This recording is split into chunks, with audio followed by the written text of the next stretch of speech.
Hey there, it's Randall Yoshi bringing you a second video in one day, and of course it's another tutorial on building Wipeouts. Make sure to like the video and please subscribe. It does help me continue to make videos. And today we will be learning about rotational smacks. Smacks that would go like this instead of going like this. Okay, and as you can see here, this is a union.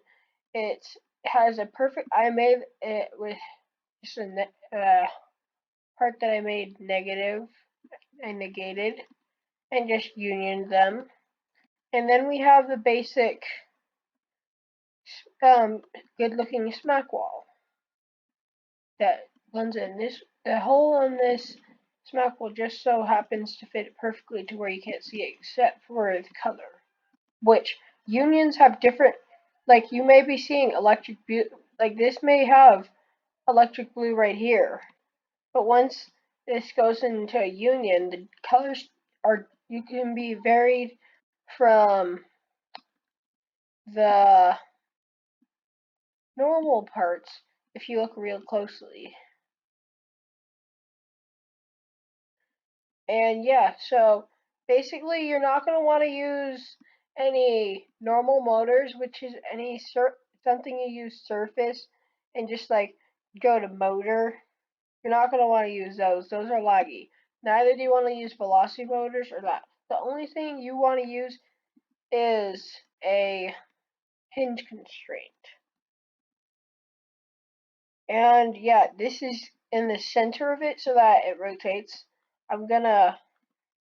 This is gonna be the part that makes it so that it rotates on the center of its axis.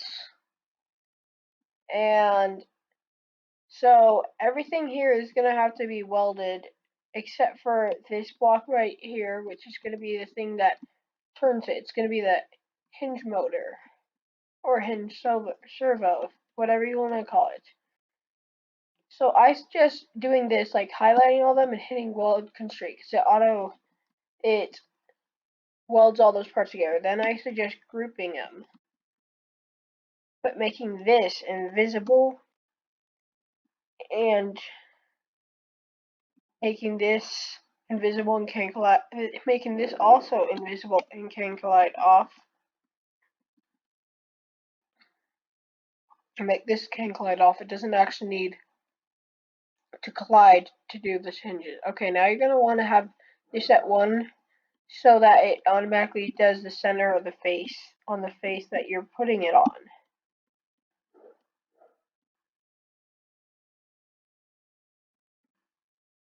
And I'm just going to put it right there on the top of that bottom one, and then put that on the, look, as you can see, this block right here, the anchor block should have the hinge constraint.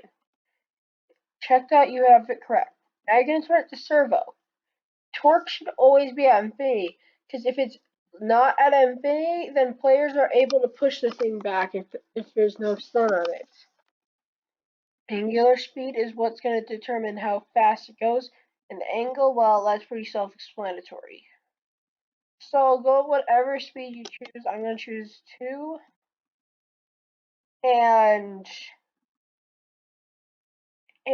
if everything goes right, oh wait, I forgot to if everything goes right and you turn off collision on this, this should rotate when you change the number. So let's do run.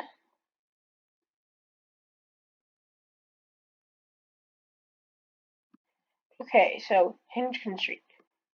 Angle 90.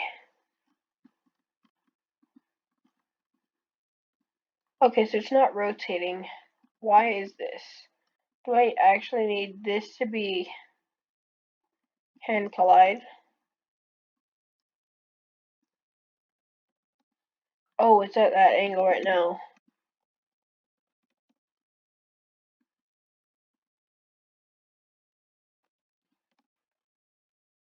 Oh, so don't forget to unanchor these parts here and make sure all the parts are welded in the Smackwall. And then I'm gonna weld this again because this looks like, okay, so now it should rotate with the block. This is because this is considered attached to it. And therefore, this, okay, I'm gonna hit 90. Okay, it goes the wrong way, but it's still good progress nonetheless. So if you do 90, negative, okay, negative 90. So yeah, it should do this. I'm gonna move it back, or move it, yeah, move it back one more.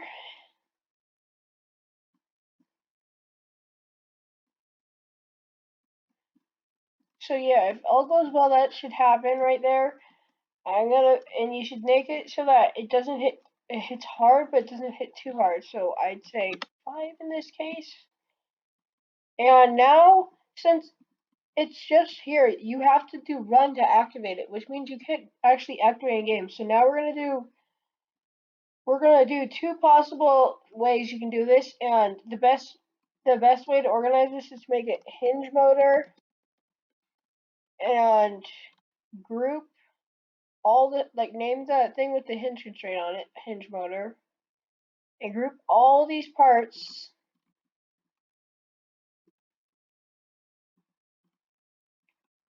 into one model. Then name this model whatever. I'm gonna say Smackwall.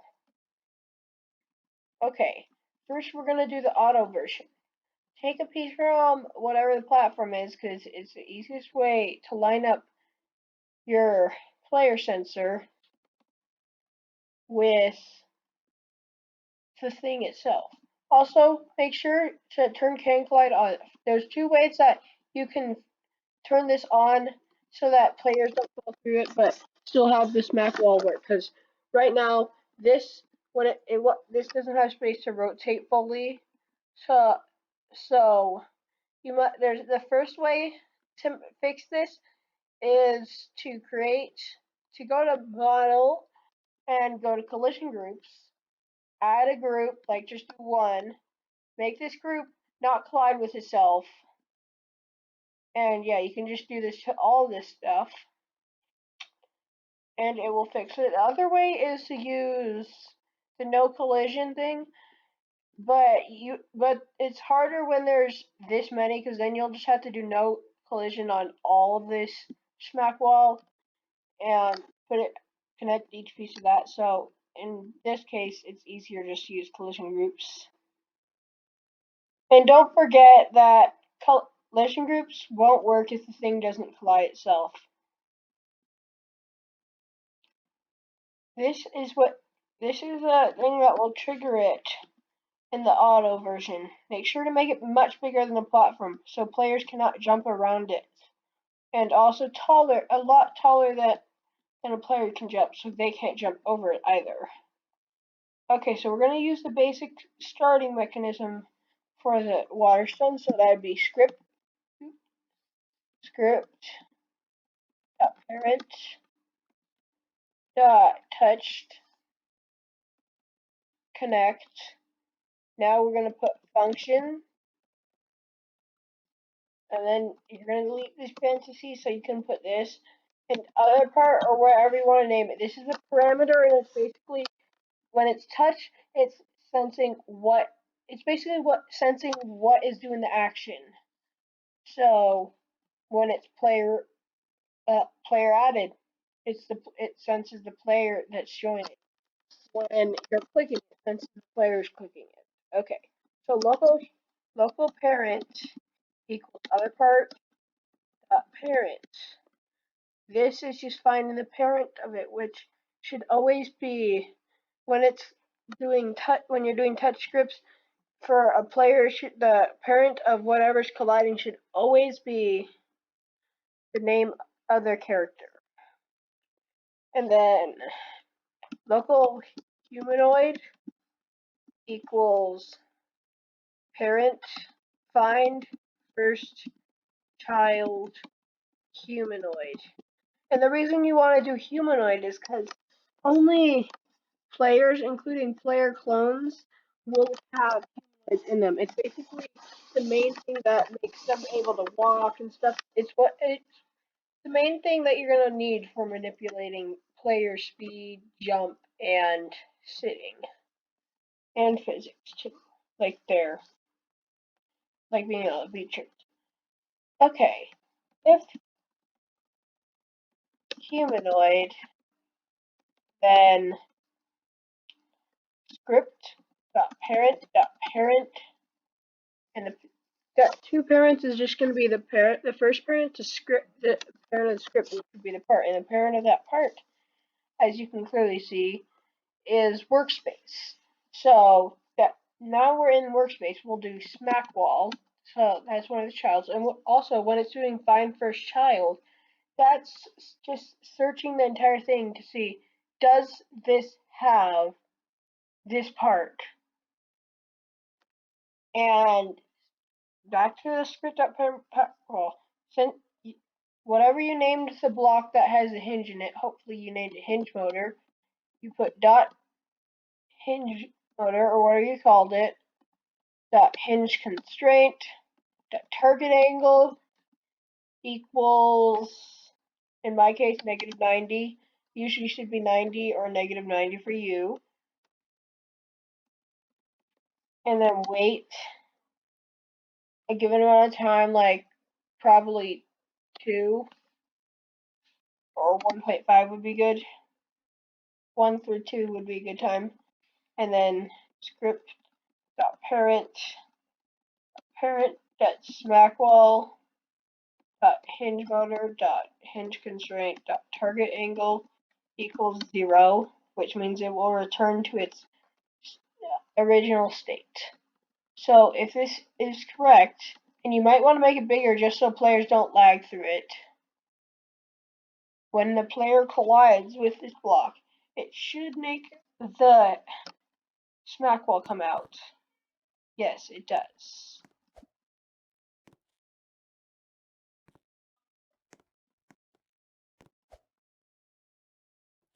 Also, it comes out very far.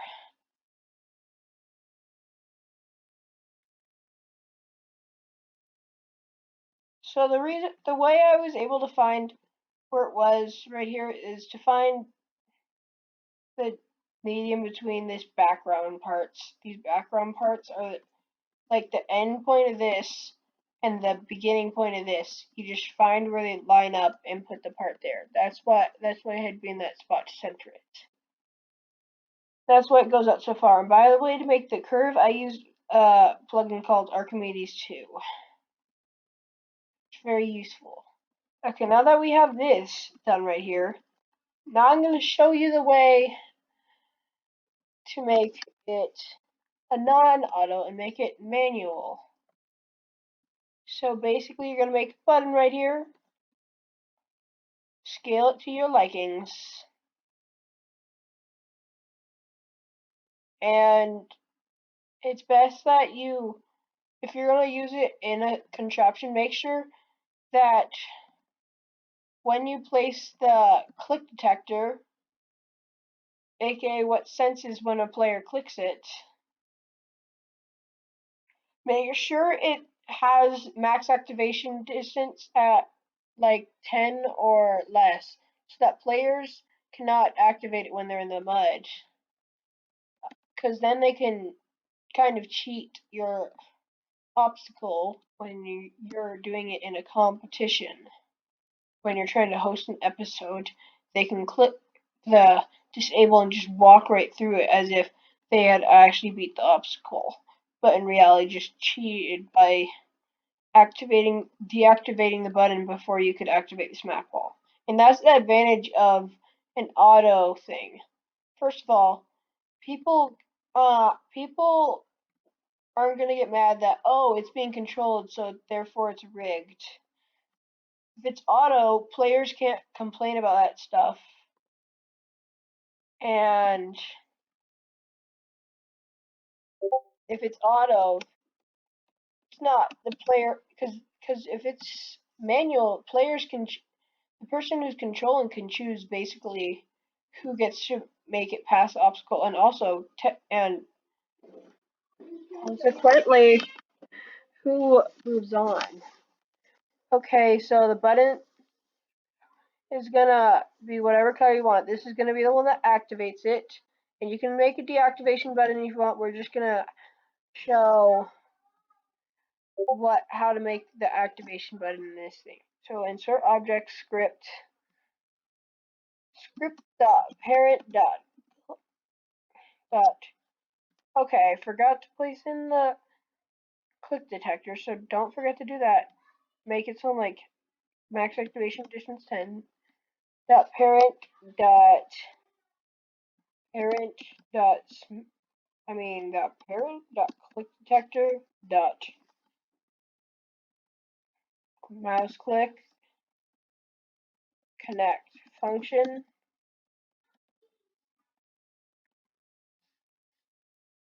And if you want, you can always make it so you can always do this, which senses basically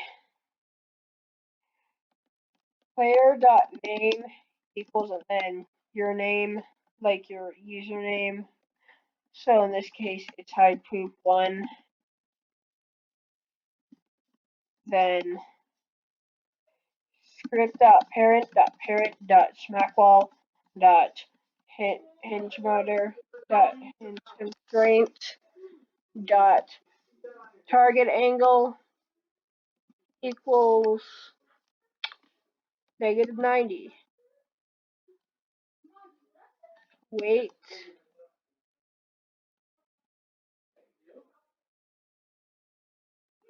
1.5, and then of course control copy and control paste.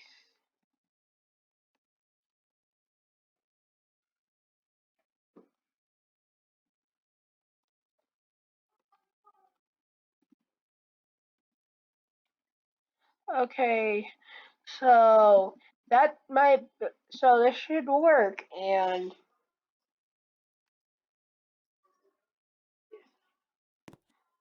oops, I forgot to anchor it, but anyways, see, it definitely does work. And then when you're done with it, you should probably put a stun on it, but there's no need right now. So that concludes this video, and be ready to see the next video, the pushing smack wall that goes in and out. And anyways, please like the video and make sure to subscribe. Bye.